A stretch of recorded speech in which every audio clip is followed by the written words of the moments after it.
mendukung dan menyepakati sepenuhnya 10% belanja negara melalui APBN setiap tahun dipergunakan dana desa atau pembangunan masyarakat desa dan dilaksanakan pada tahun 2024. 2. Meminta kepada DPR RI dan pemerintah untuk melakukan revisi Undang-Undang Nomor 6 tentang desa pada tahun 2023.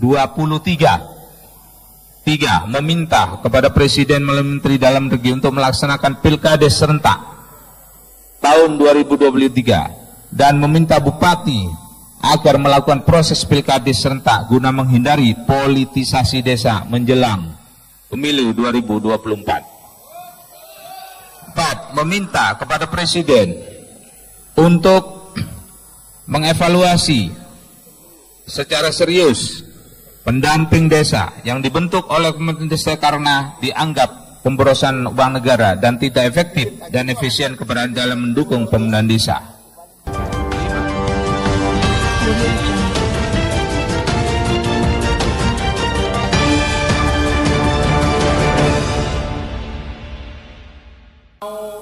Batu penjuru, negara itu meletakkan desa itu sebagai kekuatan yang menjangkau masyarakat setempat.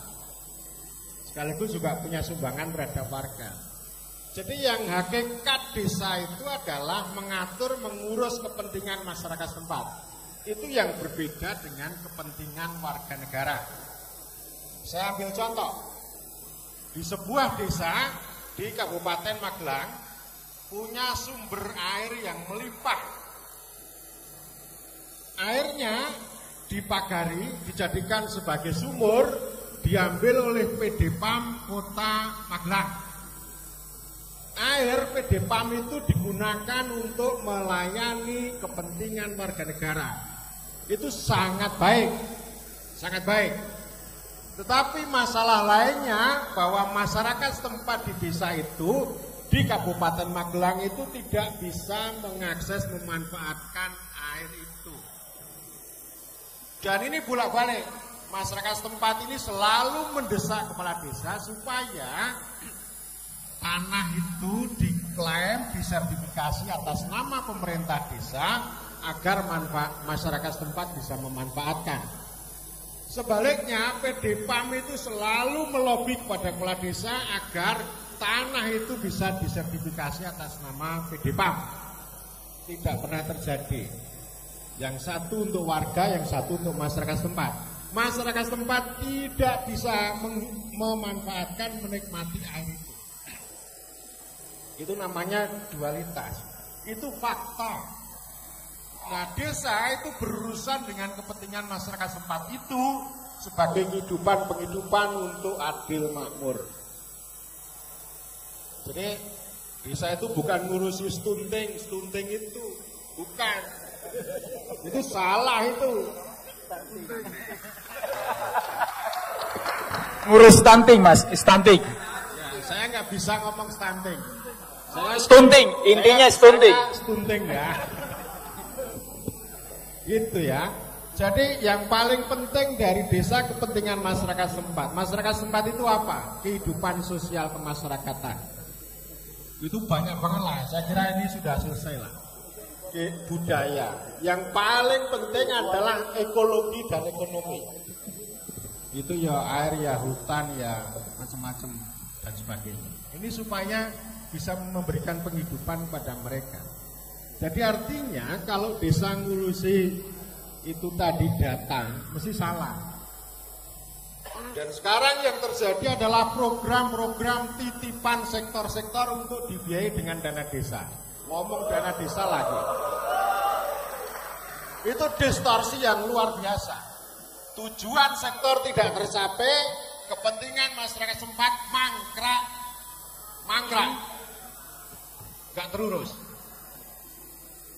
Ya, jadi ada banyak lah kepentingan masyarakat setempat itu banyak sekali dan setiap desa punya cerita yang berbeda-beda.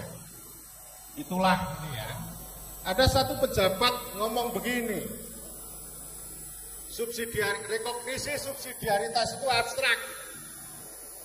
SDGs desa itu adalah cara kami membumikan, mendaratkan. Lalu saya katakan, Anda ini sosiolog yang tidak sosiologis. Ya. Jadi yang konkret dari Undang-Undang Desa, dari rekognisi dan subsidiaritas itu adalah kepentingan masyarakat setempat itu. Nggak usah dibikin indikator, bikin konsep macam-macam, kepentingan masyarakat setempat itu. Kalau misalnya masyarakat tidak mengerti tentang kepentingan masyarakat setempat, karena memang selama ini dicekoi dengan pembangunan fisik, ya tugas kita mendidik. Pemerintah itu tugasnya adalah melayani dan mendidik desa supaya kepentingan masyarakat setempat itu bisa dihadirkan yang punya kontribusi untuk kemakmuran dan keadilan. Jadi poinnya di sana. Itu yang namanya batu landasan dan batu penjuru. Tetapi kalau desa disuruh ngurus stunting, ngurus data, ngurus ini namanya batu loncatan. Sunting ya, sunting. Sunting ya. Nah, nanti kalau itu data maupun sunting itu tidak berhasil, lalu desa itu akan dituding kamu bodoh. Gitu ya, itu namanya batu sandungan. Ya. Jadi kita kehilangan makna. Jadi Mas Budiman sudah tegas, asas-asas yang lain di undang-undang lain itu sudah banyak, tapi yang khas ya ini gitu ya. Yang khas rekognisi dan subsidiaritas. Jadi kalau para kepala desa tidak pernah ngomong dua asas itu, lalu setiap hari hanya ngomong uang, sebenarnya berarti Anda itu anti desa. Gitu ya, itu secara prinsip ini memang harus dipelajari, dan ketika siapapun ngomong dana desa, pasti mengarah pada ya itu istilah Pak Mokowan ini namanya membangun sambil merusak desa. Ya. Membangun tapi juga merusak. Saya kira demikian. Untuk 9 tahun saya diperintah apa saya kerjakan gitu ya. Oke, bikin alasan saya kerjakan gitu ya. Gak apa-apa. Saya punya imajinasi kepala desa legendaris di era Soekarno. Bukan era Orde Lama, era Soekarno. 45 sampai 65. Ketika kontrol negara itu longgar. Itu menghasilkan kepala desa yang legendaris. Legendaris itu powerful ya. Kemudian yang kedua adalah legitimasi, legitimate, dan yang ketiga punya legacy. Jadi kalau desa warisan ya, desa SD yang tempat sekolah kita terutama di Jawa ini itu adalah sumbangan dari desa. Termasuk kantor-kantor polisi, kantor SMP, gedung sekolah SMP dan sebagainya itu sumbangan dari desa. Jadi poin saya tetap saja berjuang. Kalau 9 tahun itu istilah menurut saya itulah kalimat yang lebih baik dari Pak Mupam tadi ya. Itu yang saya kira harus kita cari dan kita perjuangkan, tidak apa-apa. Tetapi bukan 9 kali 2 itu nggak menarik itu. Itu apa namanya? Itu yang istilahnya permen tadi ya, permen itu ya. Tapi poinnya bagaimana kita membuat kepala desa legendaris yang punya powerful, yang kedua legitimasi, dan yang ketiga legacy. Terima kasih. Jadi menurut Mas Tutoro ini 2 kali 9 itu nggak menarik. Yang menarik itu 3 kali 9 katanya. Oke, nanti kita simpulkan ya. Silakan Pak Dirjen PMD dulu. BPMD. Bina Pemdes. Terima kasih Pak Sri. Yang kami hormati Pak Agung, Pak Lutfi, Mas Budiman, Pak Mukowam, dan Mas Sutaraika. Yang hormati Pak Surta, beserta seluruh abdesi, Pak Indra, beserta abdetna semua, Mas Widi bersama PPDI-nya, Bapak dan Ibu semua yang berbahagia. Jadi pertemuan ini luar biasa. Pertama ini reuni Pak ya. Serasa reuni gitu ya. Beberapa waktu yang lalu kita bersama-sama di Senayan ya. Kita membantu Mas Budiman, Mas Pak Mukowam ya bersama-sama. Dan pada hari kita bertemu. Yang kedua ini memperingati 9 tahun. 9 tahun. Dan yang diusulkan juga masa jabatan 9 tahun. Luar biasa. Saya merenung Pak. Ya. Kok angka 9 ini apa maksudnya gitu ya. Iya. Apakah ini karena 6 tahun kali 3 atau dimistik gitu ya.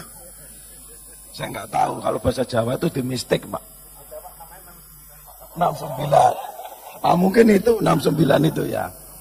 Terus kemudian Bapak dan Ibu, dari 9 tahun ini sebenarnya kita punya pengalaman. Jadi waktu 579 pasal 7 itu Bapak dan Ibu itu adalah 8 tahun Pak. Nah 8 tahun itu bagaimana ceritanya begitu ya. Terus kemudian ketika Undang-Undang 2299 itu 10 tahun. Pasal 96 itu. Kemudian di Undang-Undang 32 2004 pasal 104 itu di situ 6 tahun kali 2. Undang-Undang 6 2014 pasal 39 6 tahun kali 3. Artinya ini progres terus. Terus pertanyaannya apa betul seperti yang Pak Asri tadi 9 kali 3. Nah kalau itu mau naik terus itu.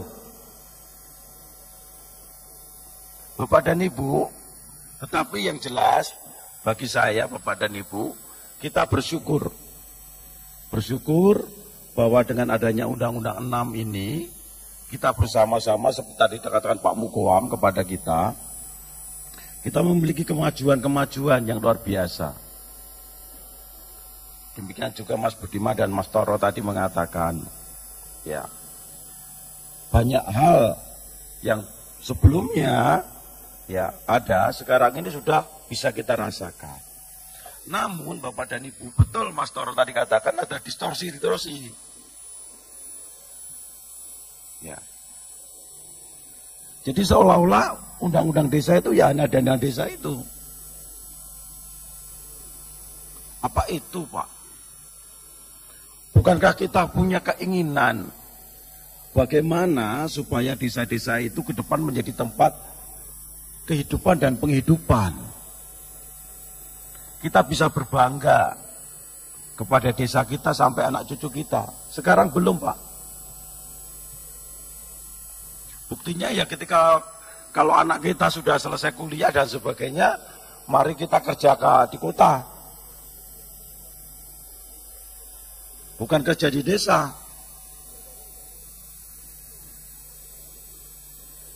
Nah ini Bapak dan Ibu, oleh karena itu apa yang perlu kita garis bawahi? Pertama, saya sependapat dengan Pak Mukowam.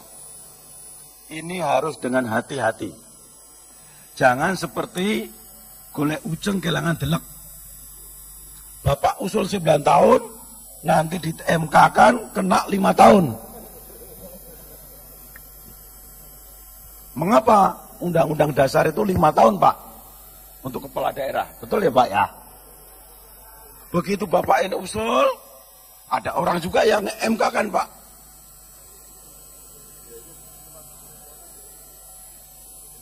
Ini betul-betul hati-hati.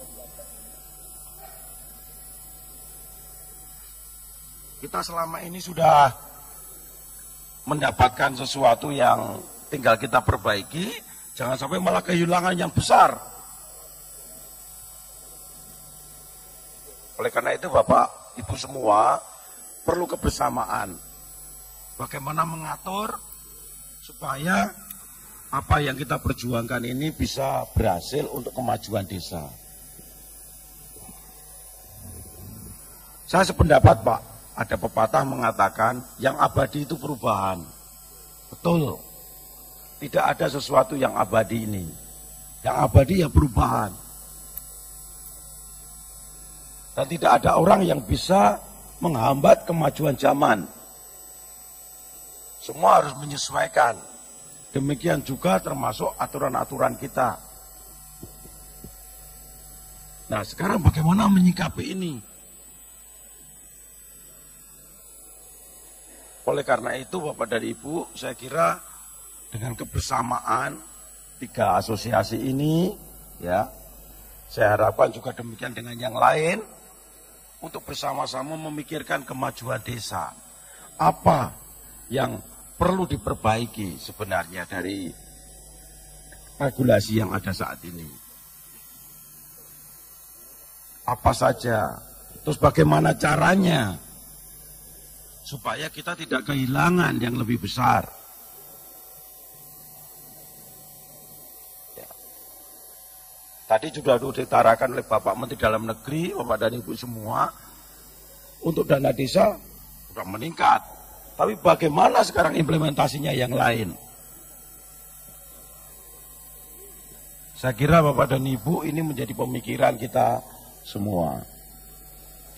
Kemudian Bapak dan Ibu, kalau di sini tadi dikatakan ini hampir semua dari keturunan kepala desa juga ya.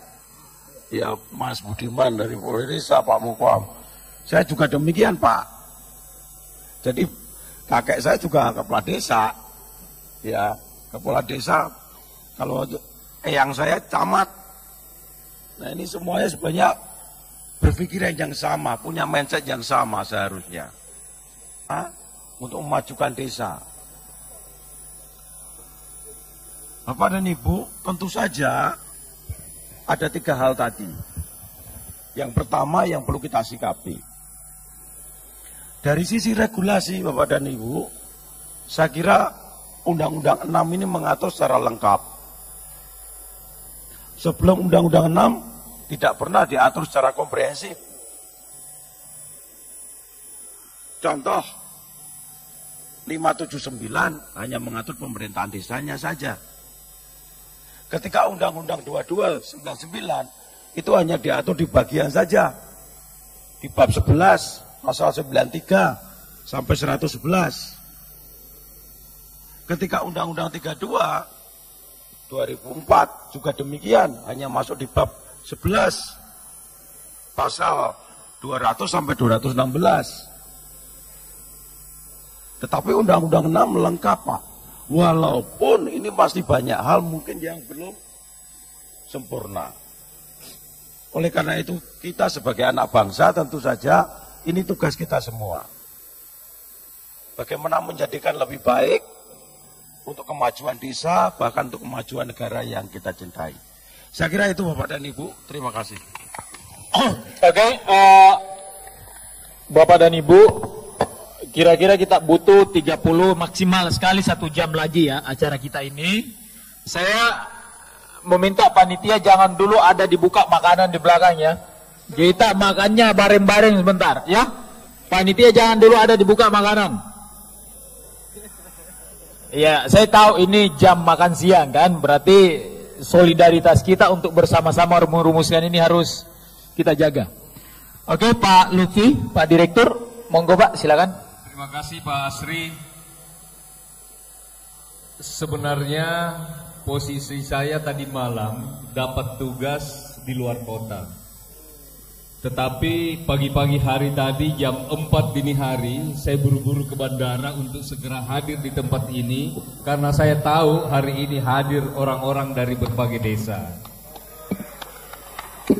Yang saya hormati bapak-bapak narasumber yang sangat luar biasa, Pak Ahmad Mukwam, Pak Budiman Sujatmiko, Pak Dirjen Bina Pemdes, Pak Sutoro, Pak Agung, dan semua yang hadir ini, saya pikir adalah narasumber yang luar biasa, merupakan pelaku undang-undang desa, tokoh sejarah lahirnya undang-undang desa.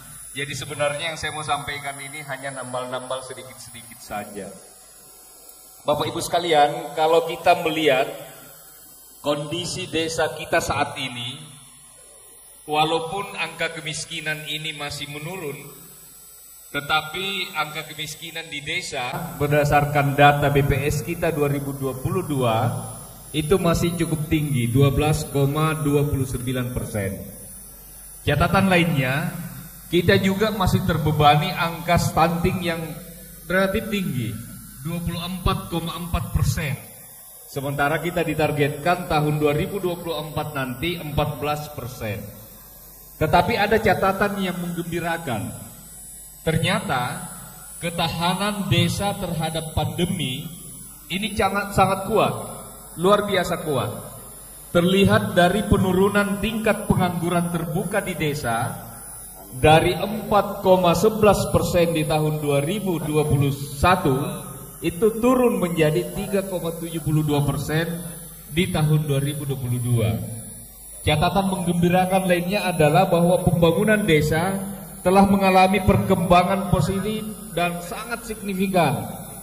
Walaupun masih terdapat desa tertinggal 9.000 lebih, desa sangat tertinggal masih ada 4.000, dan itu menjadi tugas kita bersama bagaimana mengejar desa-desa kita agar bisa menjadi desa maju dan desa mandiri untuk tahun-tahun yang akan datang.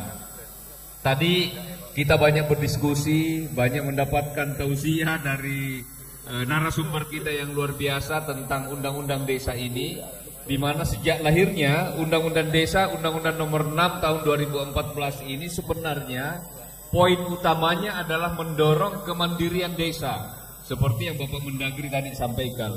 Jadi dari narasumber sebelumnya banyak yang mengatakan sebenarnya kalau kita bicara desa ini orang identikkan dana desa. Padahal sebenarnya desa ini bukan hanya dana desa.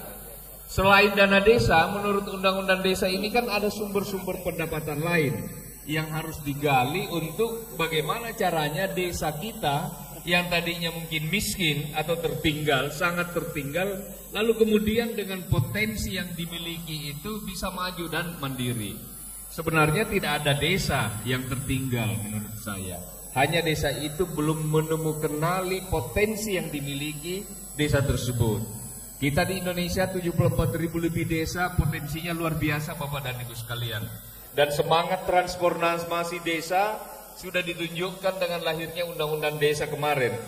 Kalau dulu kewenangan desa ini adalah merupakan kewenangan daerah yang diserahkan kepada desa, tetapi dengan lahirnya undang-undang desa kemudian desa didorong untuk mengembangkan, untuk mendorong potensi-potensi yang dimiliki oleh desa tersebut.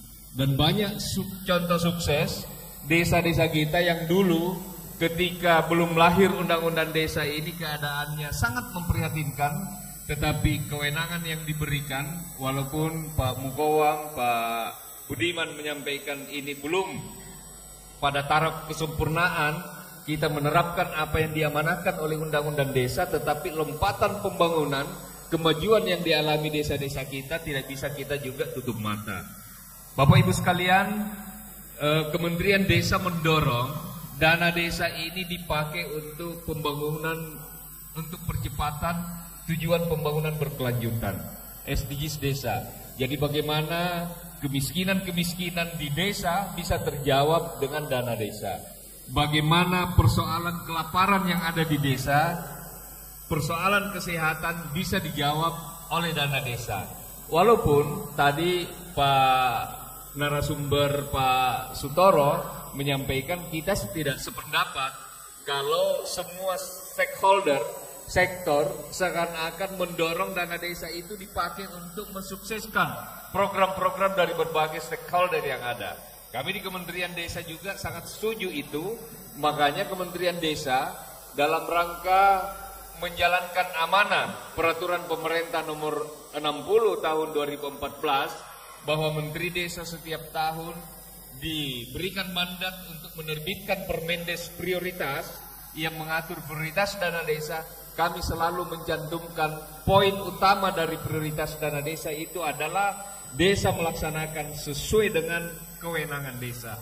Jadi tidak boleh kemudian yang bukan kewenangan desa dilaksanakan oleh desa, karena itu terkait dengan ketertiban atau tertibnya pencatatan aset. Kami juga khawatir kalau dilaksanakan bukan kewenangan desa, maka kepala desanya akan berhadapan dengan APH, aparat penegak hukum.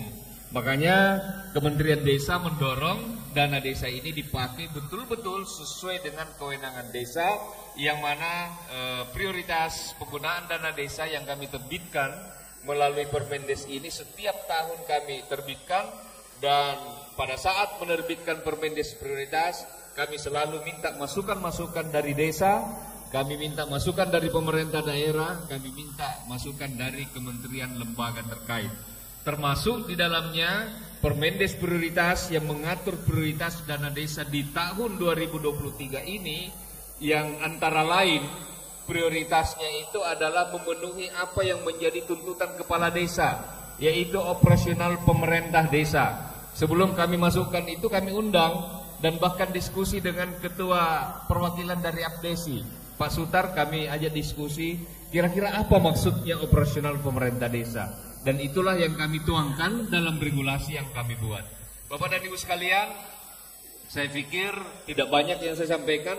Waktunya sudah semakin mepet, narasumbernya juga sudah lengkap. Kalau pertanyaan Pak Asri tadi, bagaimana sikap Kementerian Desa? Apakah 3 kali 2 atau 3 kali 6 atau 2 kali 9? Sebenarnya Pak Asri itu jumlahnya sama saja. 2 kali 9 juga 18, tetapi kita harus hati-hati menyikapinya. Walaupun kami di Kementerian Desa sering turun ke desa-desa, aspirasi ini kita tidak bisa tutup-tutup. Sangat banyak aspirasi yang disampaikan kepada Pak Menteri, kepada Dirjen, kepada Direktur, aspirasi-aspirasi seperti ini. Bagi kami, ya namanya aspirasi, mungkin hanya akidah dan syahadat yang tidak bisa dirubah. Terima kasih. Wallahul muwaffiq ila aqwamit thoriq. Wassalamualaikum warahmatullahi wabarakatuh. Iya, terima kasih Pak. Ini karena kita berhadapan dengan Direktur Anggaran, ini kadang-kadang saya dibisikin teman-teman Pak, kok pemerintah memberikan penghargaan penanganan COVID kepada para pegawai negeri, tapi kepala desa yang paling di depan kok nggak dapat penghargaan sama sekali. Ya Pak, itu kadang-kadang Pak, gitu. Kadang-kadang teman-teman kepala desa itu mau nangis Pak kalau udah ada pidato presiden. Karena PNS selalu naik penghasilan dan gajinya, ini kepala desa nggak naik-naik, ini kapan katanya naiknya kan gitu. Tetap tidak naik maksudnya kan gitu. Oke. Selalu patokannya silta, tapi jangan dijawab dulu Pak. Artinya itu aspirasi yang aspirasi yang sangat lama dirasakan teman-teman. Oke, Mas Agung sekarang. Mas Agung ini mantan Sekjen Abdesi. Sengaja kami undang karena beliau juga terlibat mengikuti perjalanan pembahasan undang-undang desa. Kita mau mendengarkan originalnya, pemikirannya Mas Agung sebagai kepala desa tentang semangat dari revisi Undang-Undang Nomor 6. Monggo Mas Agung. Tolong teman-teman yang di luar ya, masuk dulu ke dalam, dan yang memulai makan tanpa selesai acara kita kategorikan tidak halal. Setuju ya? Oke, monggo Mas. Terima kasih. Assalamualaikum warahmatullahi wabarakatuh. Yang kami hormati Pak Dirjen, Pak Direktur, Mas Budiman,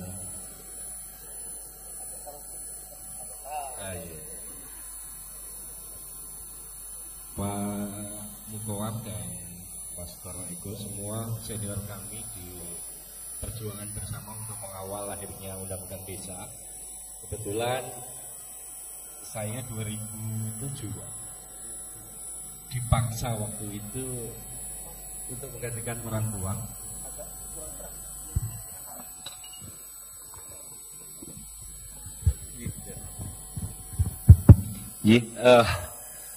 Jadi 2007 saya itu dipaksa dan terpaksa oleh orang tua untuk menggantikan. Jadi harus tinggal di desa Pak Eko ceritanya. Sehingga dipilihlah masyarakat untuk menjadi kepala desa, kurang lebih seperti itu. Jadi kami tidak cerita roh undang-undang desa karena beliau-beliau sudah fasih tadi menyampaikan, tapi kami sedikit menyampaikan after before saja, bagaimana sebelum undang-undang desa dan sudah undang-undang desa. Kemudian urgensitasnya apa sih saat ini undang-undang desa itu? Jadi tahun 2007 sampai 2014 tentunya, dulu itu sangat jauh sekali dengan saat ini. teman-teman yang diabdesi, mungkin yang menjabat setelah 2015 itu tidak merasakan susahnya, sulitnya bagaimana untuk membangun di desa. Jangankan membangun Bapak Ibu, kita mau menghidupi para perangkat kita, bukan masalah kesejahteraan saja, dia biar memenuhi standar sebagai seorang pegawai yang dipekerjakan, itu jauh sekali susahnya. Karena apa? Dulu tidak ada dana yang seperti ini. Memang kita akui saat ini bicara undang-undang desa, sering kadang publik itu salah. Bahwa undang-undang desa itu adalah dana desa. Nah, ini yang sebenarnya kecelakaan. Jadi sebelum ke situ, kita harus yang pertama berterima kasih kepada semua pejuang desa yang hadir di sini, termasuk Pak Eko yang waktu itu juga kita ajak bersama untuk berpikir dari pemerintah, dan juga kita demo Pak Eko waktu itu karena di Jawa ada tanah bengkok, jadi sampai Pak Eko direktur awal ya, itu kita demo Pak Abdesi dulu juga demo bagaimana untuk perubahan PP 43 menjadi 47. Itu Kang Surta itu membawa pasukan dari Banten itu nggak mau pulang kalau nggak disetujui, gitulah kurang lebih seperti itu, dan Pak Widi dan sebagainya. Jadi kesimpulannya yang pertama kita harus berterima kasih atas lahirnya Undang-Undang Desa. Karena begitu negara mengakui sebuah makhluk hidup yang bernama entitas desa ini, maka secara otomatis kita diberikan satu otonomi kewenangan untuk menata diri kita, dan kita juga diberi kewenangan atas pengakuan sesuatu yang baik yang berupa tradisi budaya yang ada sebelum Indonesia lahir ini untuk bisa dikembangkan dan bisa menjadi modal pembangunan. Sehingga rekognisi subsidiaritas yang merupakan kunci dari Undang-Undang Desa dan ruhnya di sini, mari kita bersama-sama untuk kita jaga, kita amankan, dan itu menjadi modal utama. Kemudian pada saat itu teman-teman yang berjuang di dalam grassroots, kepala desa, dulu itu untuk berasosiasi tidak seperti sekarang ini. Dulu itu ya hanya individualistik, bahwa saya jadi kepala desa di Desa Sidoarjo di Blora, mungkin awal juga ya hanya sebatas di lingkup desa gitu. Kemudian kita membangun sebuah komunitas di level paling tingkat kecamatan, tingkat kabupaten. Kemudian inisiasi abdesi terbentuk 2005-2006 para tokoh-tokoh ini, sehingga mendorong bagaimana agar lompatan desa tadi yang disampaikan oleh beliau-beliau ini betul-betul bisa ada percepatan, sehingga satu-satunya adalah harus didorong ada undang-undang desa. Nah, ini harus kita pegang dulu kepada kita semua para kepala desa, agar apa? Agar tidak keliru di dalam kita menjalankan amanah rakyat ini. Nah, selanjutnya bahwa di dalam perjalanan 2015 sampai 2023 saat ini. Kenapa saya bicara 2015? Karena 2014 disahkan, kita belum bisa merasakan. Karena PP-nya untuk bisa menjalankan undang-undang itu pada akhir tahun 2014, kurang lebih seperti itu. Jadi saya masih ingat betul waktu itu di Yogyakarta kami mendorong untuk dan teman-teman untuk lahirnya PP pelaksanaan Undang-Undang Desa agar 2015 bisa dilaksanakan. Kala itu masih mau berakhirnya Presiden Pak SBY, Sehingga kita dorong, sehingga 2015 kita sudah mulai bisa melaksanakan Undang-Undang 6. Dan alhamdulillah di pemerintahan Pak Jokowi intens sekali dan perhatian sekali pelaksanaan Undang-Undang 6 ini. Dalam perjalanan waktu kita beserta dengan teman-teman, Pak Eko, ini sekarang semangat berorganisasinya luar biasa. Sehingga organisasi aparatur desa di Indonesia ini menjamur, ibarat jamur yang tumbuh di musim hujan. Kalau dulu perangkat desa BPDI, kepala desa abdesi, itu yang Pak Bang Jorta. Kemudian sekarang setelah lahirnya undang-undang desa tadi, ibarat ini desa itu adalah sebuah perawan yang sangat cantik, mungil, sehingga ini hal yang menarik, sehingga semangat juga teman-teman di desa berorganisasi. Ini baik, tetapi juga ada satu nilai-nilai kekurangan, karena kalau terlalu banyak nanti juga visi misi kadang juga berbeda. Untuk itu kami berharap, ayo teman-teman semua kepala desa se-Indonesia, ayo kita samakan satu visi, satu misi, yaitu untuk membangun desa. Nah, Bapak Ibu semua, terkait dengan beberapa evaluasi dari berjalannya waktu sudah 9 tahun ini, maka sebenarnya kami dan teman-teman ada coretan-coretan, Pak. Coretan-coretan kecil itu kita kumpulkan sehingga kita buat sebuah matrik perbandingan antara Undang-Undang 6 dengan data empiris yang sudah kita laksanakan selama ini. Ternyata ini perlu ada beberapa perbaikan. Nah, perbaikan yang menurut kami adalah untuk memperkuat undang-undang desa, memperkuat otonomi desa, sehingga secara umum kita simbolkan adalah bagaimana memperkuat tentang kedaulatan desa, sehingga desa betul-betul bisa berdiri sebagai sebuah lembaga pemerintahan, sebagai sebuah entitas yang betul-betul di situ bersama masyarakatnya, bersama dengan lembaga pemerintahannya untuk menata, mengurus dan melaksanakan rumah tangganya betul-betul secara otonomi yang kuat.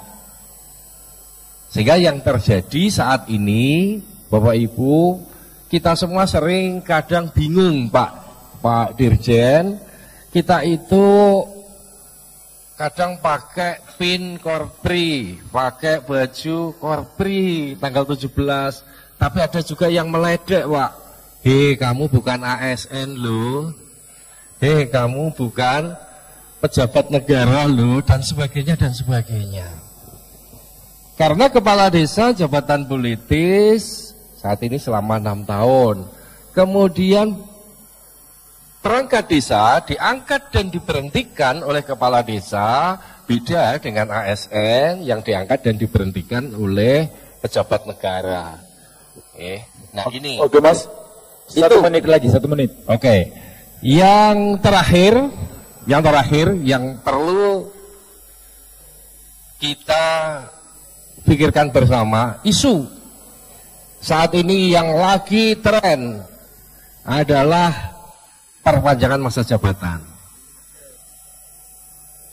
Ini diilhami oleh teman-teman, mestinya semua saling ngomong di WA group, karena komunikasi teman kepala desa se-Indonesia saat ini itu sangat intens sekali dalam dunia maya maupun media sosial.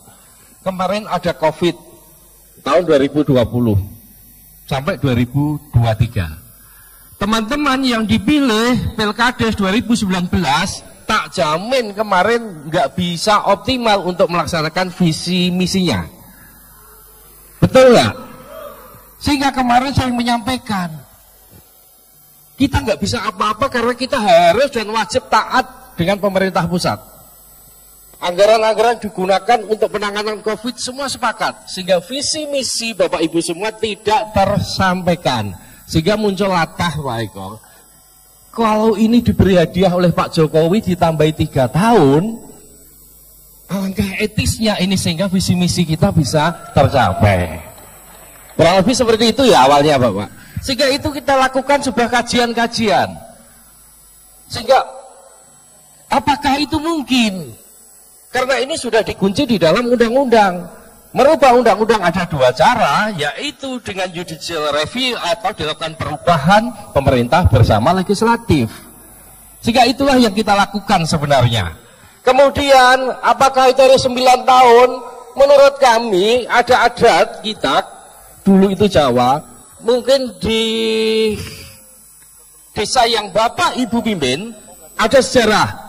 Ada tadi kalau Mas Budiman penatus, ada penewu. Jadi itu 8 tahun, 8 tahun. Di tahun kalender milik kita, ini ada local wisdom, ada namanya sewindu, Pak. Sewindu berapa tahun? Sewindu berapa tahun? 8 tahun. Oke. Itu Mas Bud tidak harus 9 tahun, 8 tahun pun itu local wisdom. Terima kasih. Assalamualaikum warahmatullahi wabarakatuh. Ya, terima kasih banyak. Kita akan buka sesi dialog, tetapi saya memberikan pengantar dikit. Kalau standing saya sebenarnya sama dengan Mas Sutoro kan gitu. Mana yang terbaik lah menurut kajian kita kan. Tetapi kalau alasannya misalnya kopi, kan bisa rumusnya perpanjangan aja kan. Sama dengan perjuangan yang lain yang minta panjang kan. Itu bisa bupati juga minta panjang kan gitu. Oh naik dikit, enggak sampai gubernur aja, jangan di atasnya. Oke Bapak dan Ibu sekalian. Jadi gini, kadang-kadang kalau kita kumpul dengan kepala desa dengan asosiasi, ketika bicara ruwetnya menata desa ini, kadang-kadang ada pertanyaan. Sebenarnya kita berhadapan dengan siapa ini? Kan gitu. Kadang-kadang kita ambil kesimpulan, sebenarnya ketika bicara tentang rekognisi dan subsidiaritas, sebenarnya ya duduknya kita ini kadang harus berhadapan dengan pemerintah pusat, berhadapan dengan partai politik, berhadapan dengan anggota parlemen, ketemu dengan bupati, ketemu dengan gubernur, kan gitu. Coba ya, ada 674 kepala desa dalam 6 tahun tersangkut kasus korupsi. Tiba-tiba ada organ negara, organ pemerintah yang mengatakan memang kepala desa ini belum siap menjalankan undang-undang desa. Kan rasanya nggak etis itu, kita diperbandingkan seperti itu. Kemudian yang lain, negara ini tiba-tiba merasa sangat berjasa selama 8 tahun karena menyalurkan dana desa sebesar 468 miliar triliun. Padahal warga desa ini yang jumlahnya di atas 100 juta, tidak pernah tuh kita mengeritik membeli AK-47 dengan Leopard kan, yang hampir 1000 triliun dalam 7-8 tahun. Jadi rasanya, ya mohon maaf ya, rasanya kalau, ya mohon maaf, enkot ya, negara kalau mengatakan, ini kita udah luar biasa nih menyalurkan 468 triliun. Rasanya nggak enak memperbandingkan bahwa ya artinya angka-angka itu tidak harus disebut dan terlalu dibesar-besarkan baru kita menganggap kita berjasa terhadap desa. Benar atau tidak ini? Iya. Gitu. Nah, apa artinya? Rekognisi tadi memang perlu kita letakkan secara benar ini. Kan gitu. Jadi adalah, apalagi kalau kita lihat teman-teman di parlemen ya, sudah merasa sangat berjasa membantu desa ketika dia bicara tentang kami memperjuangkan naiknya anggaran desa dari 60 menjadi 70 triliun. Kan gitu. Dan padahal itu biasa aja. Jadi teman-teman semua, kita udah harus mendudukkan ini dengan benar. Sehingga revisi, kalaupun harus dilakukan revisi, memang komprehensif. Saya tidak setuju Kalau yang kita kedepankan masa jabatan, terlalu picik. Saya ini Pak, di WA oleh dapil saya dulu di Sulawesi Barat. Dia bilang, saya lihat Pak Asri di TV, kalau Pak Asri mencalon lagi di Sulawesi Barat, kami tidak akan pernah dukung. Karena memperpanjang masa jabatan kepala desa itu memunculkan keserakahan di wilayah kita, di wilayah Sulawesi Barat, Pak. Makanya saya kalau mau calon, Pak, nggak berani lagi ambil di sana. Mau ambil dapil di wilayah sini aja. Yang kira-kira kepala desanya bicara 9 tahun, kan gitu. Nah, ini Pak Sunan, jamin saya di Jawa Timur bisa terpilih, Pak. Asal selalu bicara 9 tahun. Oke, Bapak-bapak dan Ibu sekalian, saya mempersilakan kepada 6 orang untuk menanggapi, tidak panjang lebar, tetapi bisa menjadi kesimpulan ya. To the point. Oke, sekarang saya persilakan dulu Ketua Abdesi dulu. Ketua Abdesi, karena Bapak sebagai peserta, maka Bapak tidak boleh ceramah, to the point juga. Gitu. Oke, Ketua Abdesi dulu, silakan berdiri. Habis itu Ketua Kampar, kemudian Ketua NTB, kemudian Ketua Aceh, Ketua Sulawesi Barat, yang satu yang Ibu Kades yang cantik ini. Saran saya, berikan Ketua Afeknas dulu, berikan Ketua PPD dulu, itu lebih adil. Dia bicara bisa mewakilkan masing-masing organisasinya. Ketua Abdesi dulu. Ketua Abdesi. Assalamualaikum warahmatullahi wabarakatuh. Salam sejahtera untuk kita semua. Langsung saja. Pertama, saya mau minta kesepakatan tadi. Revisi undang-undang, sepakat? Itu dulu satu. Yang kedua, kita sepakati saja, ini kan pemikir desa dari depan. Kita anggap ini ada sebuah teamwork untuk mengkaji tentang adanya nanti revisi undang-undang. Setuju? Ya udah, jangan pusing-pusing, begitu aja hidupnya. Beliau ini kita jadikan, karena ini tokoh-tokoh pemikir-pemikir, ada eksekutif, ada pakar politik, ada sosiologi, ya kan? Kita pikir ini udah lengkap, tinggal tambah saja. Ya kan, Mas Agung masuk perwakilan dari kepala desanya, ya kan, saya pikir ini lengkap, tinggal bagaimana nanti masukan dari perwakilan PPDI, perwakilan dari Apeknas, silakan, supaya menjadi tim yang benar. Tapi ingat, jangan ini bola liar hanya sebatas menjadi bola liar.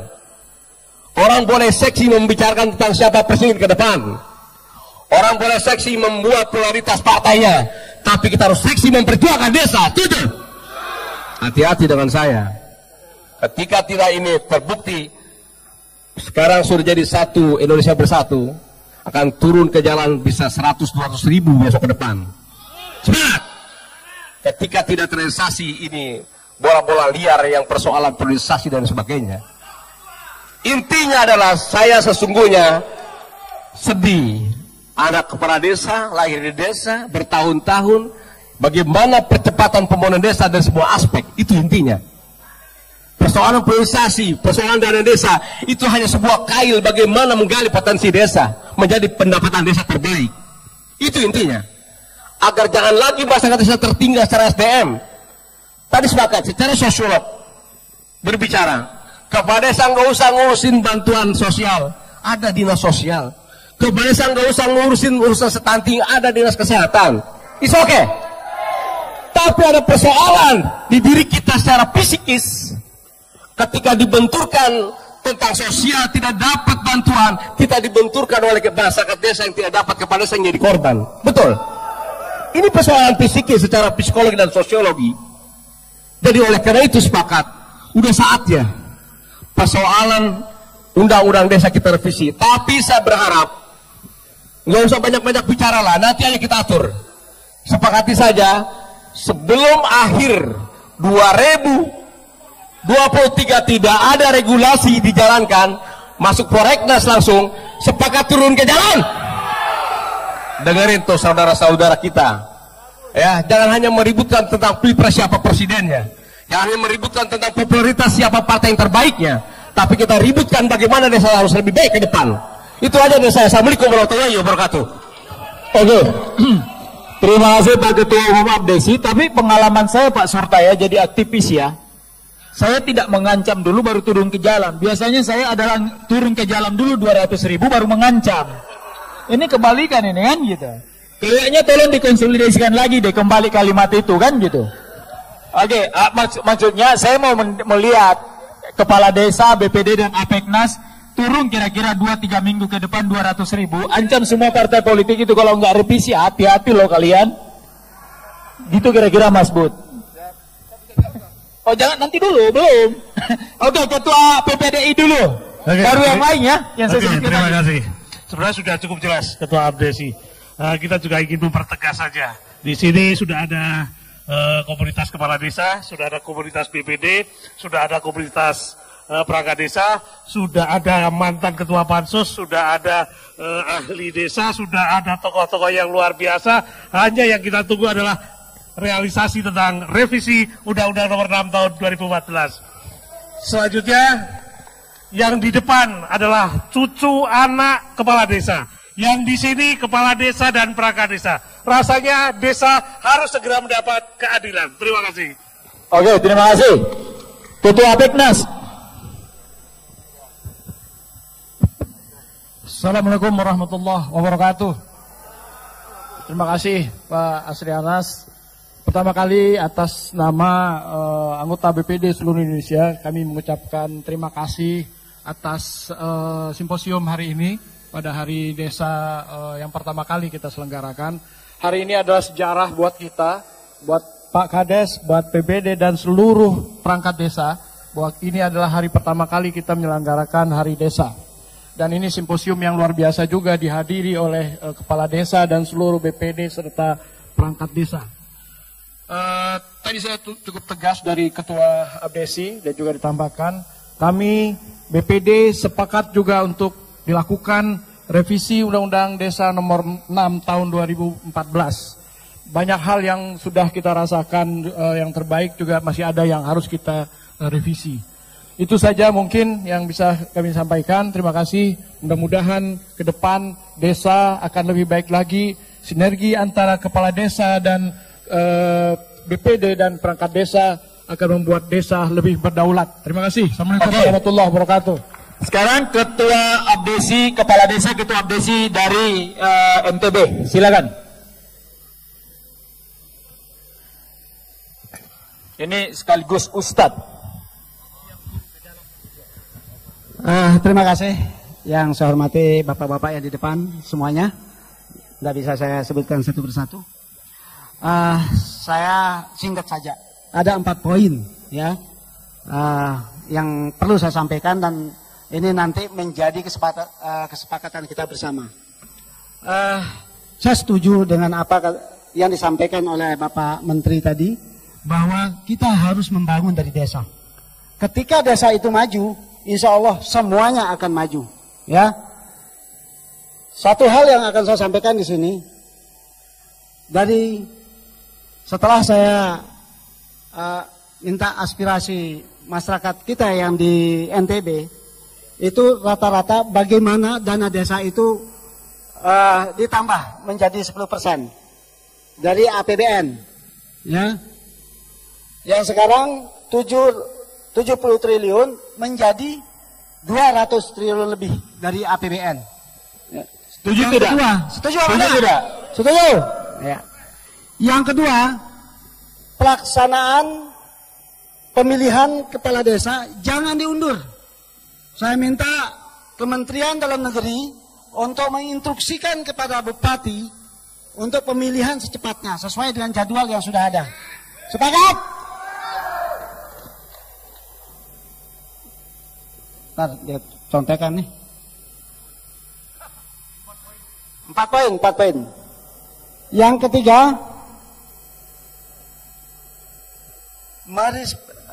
ketiga, merevisi Undang-Undang Desa. Itu harus, setuju? Yang keempat, ini perlu menjadi pertimbangan dan harus pada tahun 2024 pembubaran pendamping desa. Ini perlu ini, ya. Jangan sampai ya dana desa itu habis untuk kita gaji pendamping desa. Ini ada BPD yang ngawasi kita, ya, ada BPD yang ngawasi kita, ada warga kita yang sarjana yang perlu kita berdayakan. Ini ada 4 poin dan ini ada titipan dari teman kita juga. Ini masalah pencalekan, ya.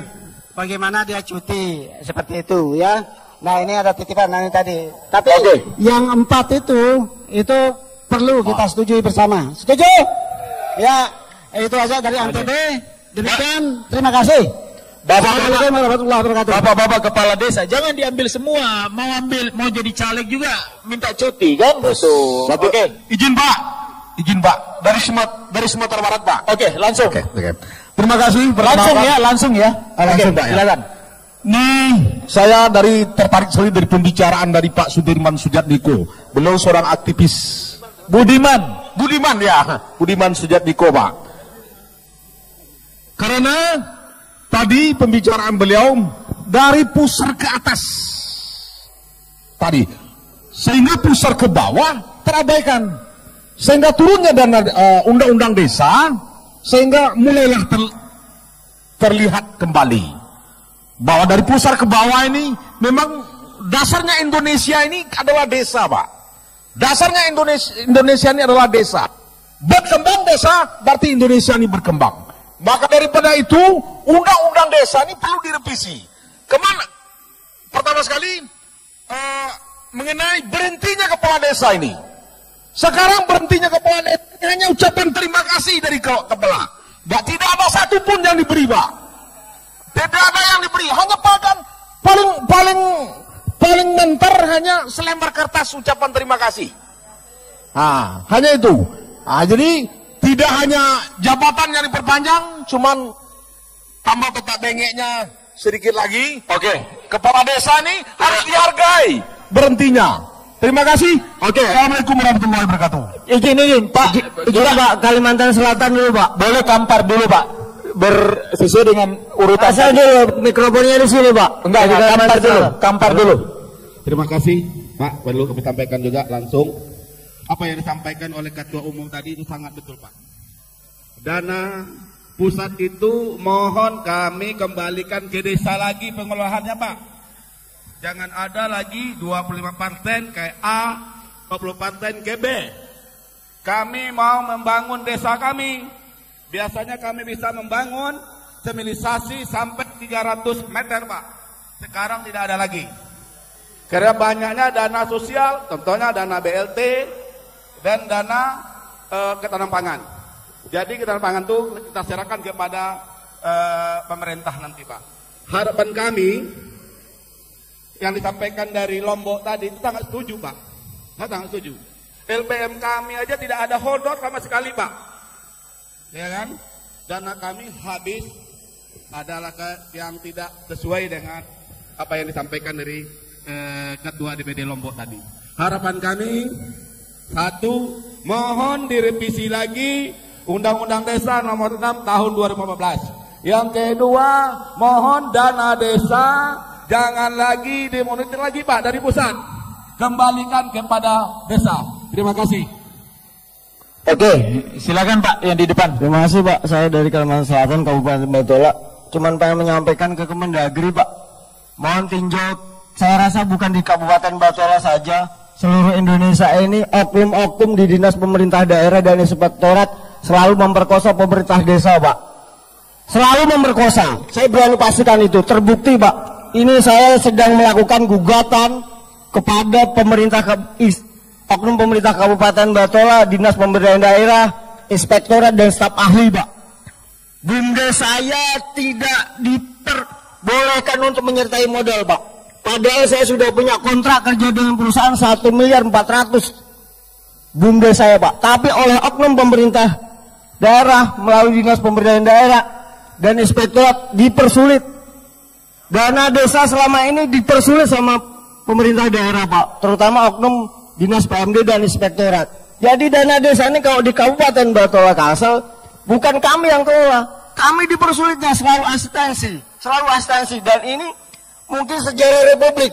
Pemerintah desa menggugat oknum pemerintah kabupaten. Mungkin itu saja, Pak. Sekitar pembahasan. Halo. Oke, Aceh dulu ya. Mau mic-nya diserahkan ke Aceh, Pak. Aceh. Mau mic-nya. Halo. Pak, dari Lampung nanti, Pak. Dari Lampung. Boleh. Aceh dulu. Oke, Aceh baru Lampung. Siap. Assalamualaikum warahmatullahi wabarakatuh. Saya cuma 2 usulan, Pak. Oke. Saya cuma 2. Saya apresiasi kepada kawan-kawan yang di luar Aceh. Saya siap mendukung. Tapi beda dengan Aceh, Pak. Aceh jangankan 3 periode, 2 periode kami susah. Kenapa? Karena kami ada kanun sendiri.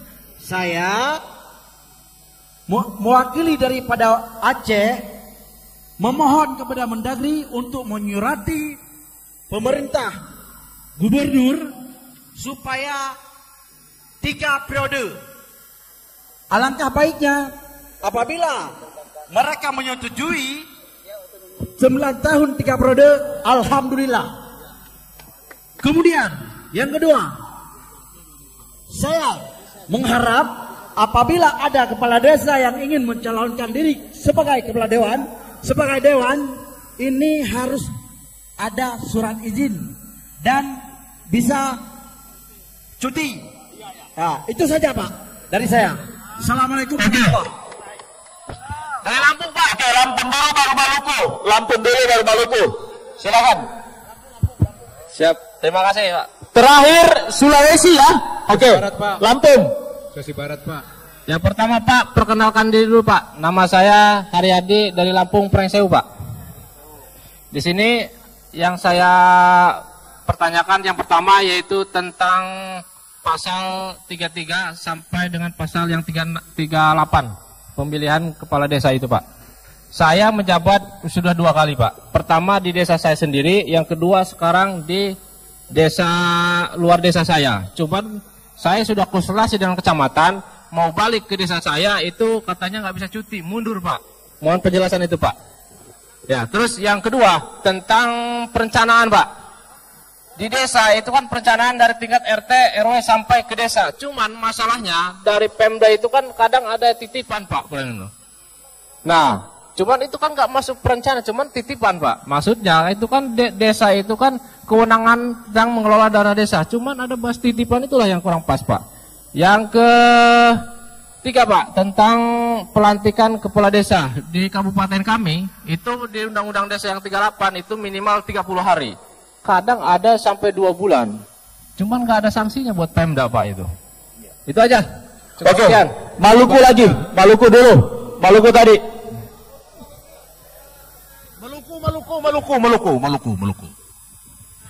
Maluku baru Sulawesi Barat, Sulawesi Selatan terakhir. Oke, Maluku silakan. Ya, terima kasih atas kesempatan yang diberikan. Assalamualaikum warahmatullahi wabarakatuh. Selamat. Tolong dengarkan dulu yang lain. Ya. Bapak-bapak narasumber yang saya hormati, mohon maaf saya tidak menyapa satu persatu dengan identitas dan jabatannya. Saya perkenalkan, mohon maaf saya menggunakan pakaian ini, tapi saya bukanlah kepala desa, perangkat maupun BPD. Karena saya diundang kapasitasnya kepala dinas PMD. Saya tidak salah juga menggunakan pakaian ini, baju ini, karena saya memang dari desa. Dan saya yang mengurus dana desa dan pemerintahan desa pada Kabupaten Maluku Tenggara, Provinsi Maluku. Saya hari ini tidak menyampaikan tentang revisi Undang-Undang Desa nomor 6 tahun 2004. Kebetulan di depan ini ada Bapak 2 narasumber dari Kementerian Keuangan dan Kementerian Desa. Bapak berdua yang saya hormati, kami di Kabupaten Maluku Tenggara itu mempunyai dua potensi yang sangat besar, yaitu perikanan dan pariwisata. Tapi kami juga ditetapkan sebagai satu kabupaten pilot proyek kemiskinan ekstrim. Tanda kutipnya punya potensi besar, tapi kami tidak mampu untuk menggunakan. Ya, mungkin minta petunjuk dan arahan sehingga desa kami yang 190 desa bisa maju seperti desa-desa lain. Nah, itu peningkatan kapasitasnya itu ya mungkin dipikirkan. Karena kalau dibebankan, kami intervensi dari Pemda kepada perencanaan kepala-kepala desa. Karena itu kewenangan desa. Tetapi itu dimintakan, mungkinkah diplot berapa persen dari pagu anggaran untuk peningkatan kapasitas, khususnya untuk wilayah timur, Provinsi Maluku dan Provinsi Irian. Yang kedua, Pak, kami dana desa tahun 2023 ditambah lagi 5 miliar sekian. Tapi saya rasa itu tidak akan maksimal kalau tidak ada pendampingan dari OPD. Kami dibatasi dengan anggaran. Mungkin kami kembalikan kepada dari Kementerian Dinas Desa dengan Keuangan. Berapa persen kah bisa untuk OPD teknis? Sehingga kami bisa menggunakan untuk mengecek peningkatan pemberdayaan, terutama untuk lebih cepat 2024 angka kemiskinan di Kabupaten Maluku Tenggara menurun. Sulba disampaikan dan terima kasih. Sulawesi Barat, silakan. Terima kasih. Assalamualaikum warahmatullahi wabarakatuh. Mohon mic-nya dipindahkan ke depan dulu, Pak. Itu. Minta itu yang dipakai, itu yang dipakai. Itu tuh, mic hitam yang dipakai. Ini mic hitam yang dipakai. Yang ini mohon dibawa ke depan, Pak, nih. Sini. Sini mic itu. Jadi kekuasaan mutlak hanya ada di satu mic. Monggo, silakan, Pak. Saya langsung saja. Kalau Ketua DPP tadi sudah menyampaikan, tidak ada alasan untuk tadi revisi undang-undang, ada yang terlupakan. Saya ini adalah rekomendasi kami, Pak. Kurang lebih 7.000 desa yang akan pilkades 2023. 7.000. Kami mendesak pada Kementerian Dalam Negeri untuk mengundang semua bupati yang akan pilkades untuk duduk bersama agar tidak diulur kembali. Pengakuan itu akan rata-rata bupati mengaku untuk melakukan pilkades. Tapi mungkinkah serius untuk melakukan pilkades? Jadi sekali lagi, Pak, kami mohon untuk Kementerian Dalam Negeri memanggil seluruh bupati akan melakukan pilkades 2023, Pak. Untuk menentukan bahwa betul dilaksanakan pilkades. Itu saja yang kami sampaikan. Makasih. Assalamualaikum warahmatullahi wabarakatuh. Sulawesi Selatan, geser ke sana, Pak. Sulawesi Selatan. Sulawesi Selatan,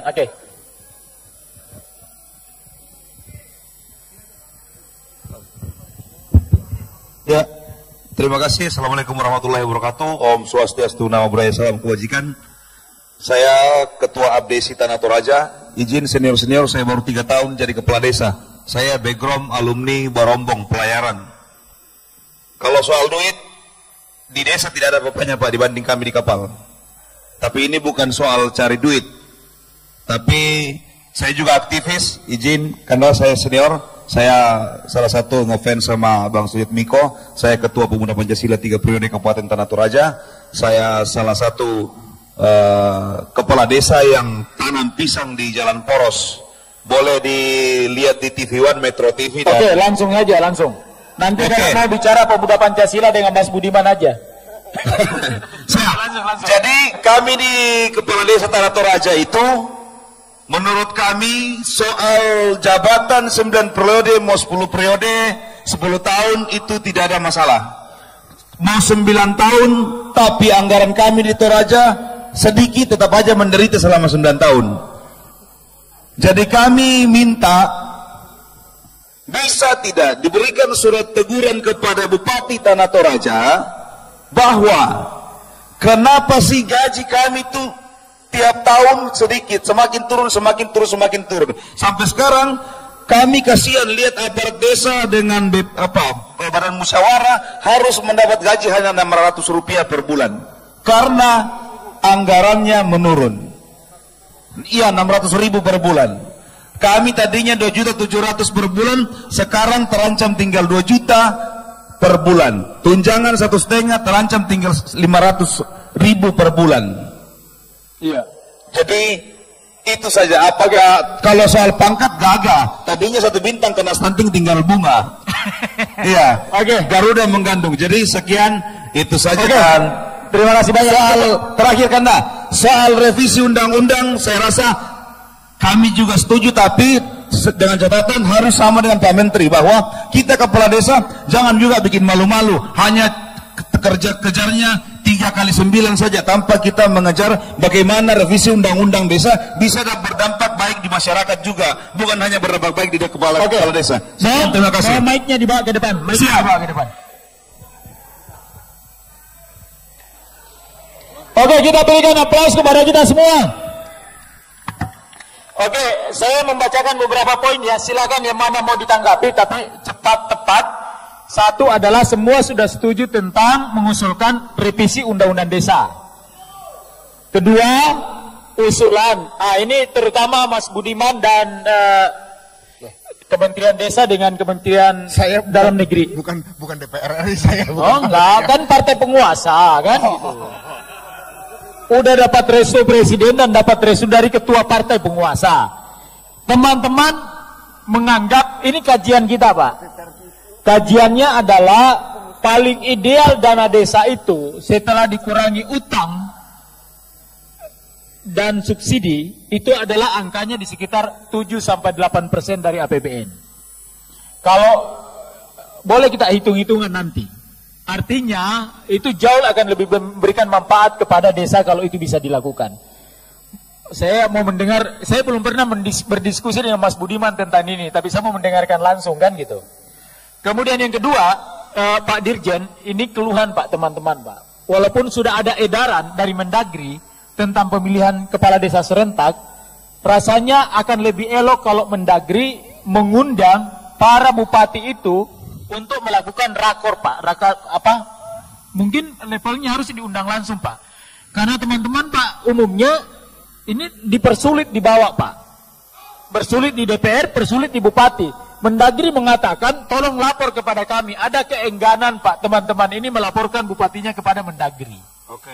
Ya gitu. Kemudian ada 7 ribuan pilkades yang harus dilakukan. Tapi teman-teman menakutkan. Ada bancakan politik kalau ini harus di PJ-kan. Karena kan ada teman kita nih bupati di Jawa Tengah tersangka KPK gara-gara dapat apa tuh? Berapa honor kalau mau menjadi PJ kepala desa? Kan di Jawa Timur kan? Kabupatennya nih Mas Budiman nih. Mas Sunang. Itu ketangkap KPK gara-gara PJ Kades. Kemudian yang ketiga adalah yang keempat, nah ini juga kelihatannya Mas, yang harus dibahas serius adalah mengenai leveling undang-undang nih. Undang-undang pemerintahan desa, undang-undang desa dengan undang-undang pemerintahan daerah Pak. Kalau teman-teman berdialog dengan para bupati Pak, bupati itu menganggap bahwa kalian kepala desa itu adalah bawahan dan anak buah saya. Pegangan saya adalah undang-undang pemerintahan daerah. Karena di konstitusi menyebutkan bahwa pemerintah terbagi atas pemerintahan pusat dan daerah. Begitu loh cara pandangnya. Nah ini Pak Mukuam ini menurut saya yang paling paham tentang ini, mohon dibantu menjelaskan. Kemudian nah ini Kanum Aceh Pak. Di Aceh ini sangat mengharapkan Pak. Walaupun kan ada undang-undang khusus Aceh kan. Tapi di kepala desa di Aceh itu sangat berharap bisa ikut 3 periode sesuai dengan undang-undang desa. Kalau di Aceh itu hanya bisa 2 periode kepala desanya, nggak boleh 3 periode. Karena ada undang-undang keistimewaan Aceh yang harus membatasi kepala desa hanya 2 periode. Makanya teman-teman di Aceh lebih 5.000 ya kepala desa mengeluhkan tentang itu. Nggak ikut undang-undang desa, tapi ikut undang-undang keistimewaan Aceh. Kemudian yang lain adalah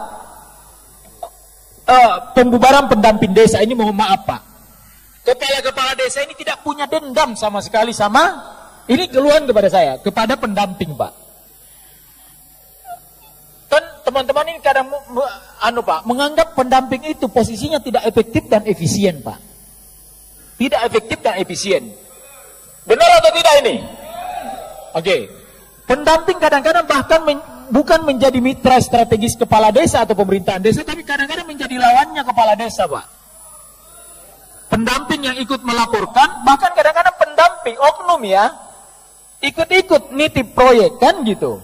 Nitip gambar sekian rupiah, nitip. Benar atau tidak ini? Jangan beraninya bicara di belakang tapi di depan Pak Direktur nggak berani kan gitu.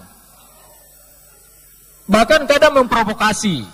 Apalagi Pak, kalau tiba-tiba didengarkan pendamping itu dari Kabupaten Purworejo, padahal asalnya ya, tetapi desa yang dia dampingi adalah di Wonogiri. Jadi apa artinya? Pemain transfer untuk pendamping ini sangat banyak Pak. Padahal teman-teman ini rindu seperti pendamping pola PNPN mandiri dulu Pak. Tinggal tidur di desa 24 jam kira-kira. Benar atau tidak ini? Kalaupun harus ada pendamping ke depan, mohon kiranya pendamping itu adalah rekomendasi kepala desa BPD yang memang hidup tidur di desa itu, mendampingi oleh pemerintahan desa. Gitu kira-kira. Kalau itu tidak dilakukan, maka teman-teman merekomendasikan dan udah meminta ke Presiden secara langsung. Saya saksinya, bubarkan pendamping paling lambat 2024. Tidak efektif dan efisien itu pendamping. Kan gitu. Apalagi kalau pendamping udah ikut-ikut menjadi diberi warna politik tertentu. Itu lebih rusak lagi Pak. Kita bicara jangan politisasi desa, tetapi ada upaya-upaya untuk mempolitisasi desa. 8 poin ini saya berharap ada tanggapan. Saya tadi sebelah kiri Pak Mukom, sekarang Mas Budiman.